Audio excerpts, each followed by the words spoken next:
उपराष्ट्रपति चुनाव में उम्मीदवारों को लेकर चल रही अटकलों के बीच आखिरकार एनडीए ने उपराष्ट्रपति चुनाव के लिए अपने उम्मीदवार की घोषणा कल शाम कर दी। सीपी राधाकृष्णन को एनडीए गठबंधन ने उपराष्ट्रपति चुनाव के लिए अपना उम्मीदवार घोषित कर दिया है। उपराष्ट्रपति पद के लिए एनडीए के उम्मीदवार राधाकृष्णन वर्तमान में महाराष्ट्र के राज्यपाल हैं।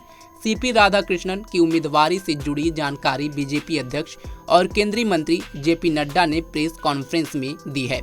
उन्होंने बताया कि पीएम नरेंद्र मोदी की मौजूदगी में संसदीय बोर्ड की बैठक में सर्वसम्मति से ये फैसला लिया गया है। कल देर तक चली संसदीय बोर्ड की बैठक के बाद ये फैसला लिया गया।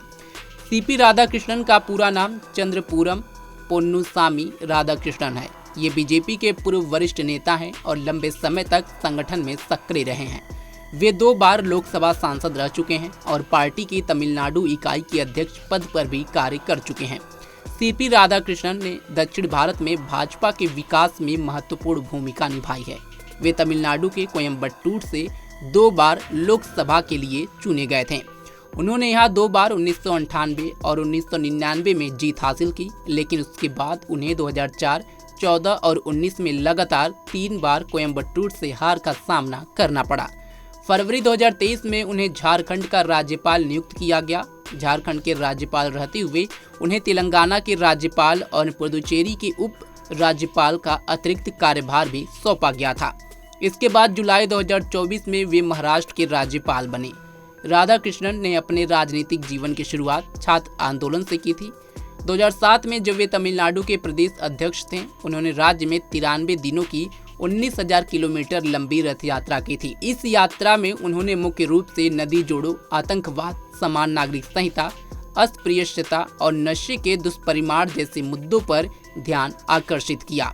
महाराष्ट्र राजभवन की वेबसाइट पर दी गई जानकारी के अनुसार 20 अक्टूबर 1957 को तमिलनाडु के तिरुपुरम में जन्मे सीपी राधाकृष्णन ने बिजनेस एडमिनिस्ट्रेशन में स्नातक की डिग्री हासिल की है। राष्ट्रीय स्वयंसेवक संघ यानी कि आरएसएस के स्वयंसेवक के रूप में शुरुआत करके वे 1974 में भारतीय जनसंघ की राज्य कार्यकारिणी समिति के सदस्य बने। 1996 में उन्हें तमिलनाडु में बीजेपी का सचिव नियुक्त किया गया। इसके बाद वो कोयम्बटूर से लोकसभा सांसद चुने गए। सांसद रहते हुए वे संसदीय स्थायी समिति के अध्यक्ष रहे। इसके अलावा सीपी राधाकृष्णन स्टॉक एक्सचेंज घोटाले की जांच के लिए बनी विशेष संसदीय समिति के सदस्य थे। 2004 में सीपी राधाकृष्णन ने संसदीय प्रतिनिधि मंडल के हिस्से के रूप में संयुक्त राष्ट्र महासभा को संबोधित किया। वे ताइवान जाने वाले पहले संसदीय प्रतिनिधि मंडल के सदस्य भी थे। 2016 में उन्हें कोच्चि स्थित कायर बोर्ड का अध्यक्ष बनाया गया, जहां उन्होंने 4 साल तक काम किया। उनके नेतृत्व में भारत से नारियल रेशा का निर्यात 2532 करोड़ रुपए के रिकॉर्ड स्तर तक पहुंच गया। 2020 से 2022 तक राधाकृष्णन बीजेपी के केरल प्रभारी भी थे और अब बीजेपी और एनडीए की तरफ से सीपी राधाकृष्णन को उपराष्ट्रपति उम्मीदवार बनाया गया है। बता दें कि उपराष्ट्रपति का चुनाव 9 सितंबर को होना है और ये पद पूर्व उपराष्ट्रपति जगदीप धनखड़ के इस्तीफे के बाद खाली हुई थी।